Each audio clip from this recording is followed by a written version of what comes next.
one thing that you can expect to talk about in your initial visit with a Maryland medical malpractice attorney. Hello, I'm Marcus Boston, and I'm a medical malpractice attorney practicing law here in the state of Maryland, and I would like to talk with you about something really important that is generally talked about in the initial meeting with a client in a medical malpractice case. Now, before I get too deep into this, I gotta let you know that attorneys may do this differently. There may be different ways that attorneys go about doing this. But for the purpose of today's video, I'm gonna talk about what we like to do here at BLG and some of the things that we like to talk about during that initial conversation or that initial meeting with the client.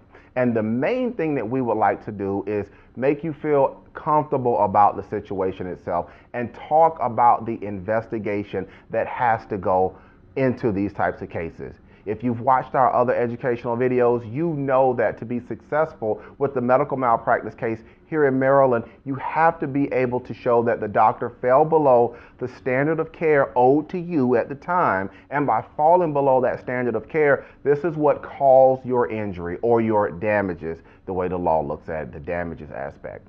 To be able to do that, you're going to need a very good investigation. You're going to need to look at the medical records. You're going to need to interview the client and talk with the client about what happened. You are also going to have another medical expert to get on board and also review the medical records, I should say, for the client.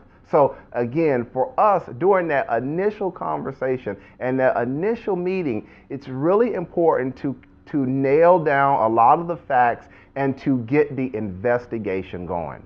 Now, you may be wondering, well, Mr. Boston, what about the contract and signing up and all of that?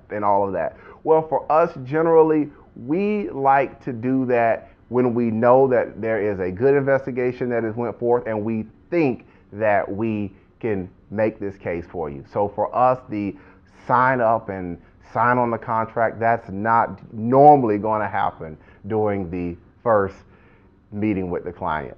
Now, I realize that you probably have more questions. You are probably watching this video right now because you think that you are the victim of medical malpractice, but you may not know what to do next. Well, if you have these questions and these types of concerns and your matter happened here in Maryland, this is what I invite you to do. Go ahead and pick up the phone and give me a call. I could be reached at 301-850-4832, or if you prefer, you can send me an email to medicalinjury@bostonlawllc.com. I answer medical malpractice questions like yours all the time regarding Maryland law, and I'll be glad to listen to your story. Well, guys, that's going to be it for today's quick educational video. Again, I'm Marcus Boston, and I'm one of the medical malpractice attorneys here at Boston Law Group, LLC, and we will see you next time. Guys, take care and enjoy the rest of your day.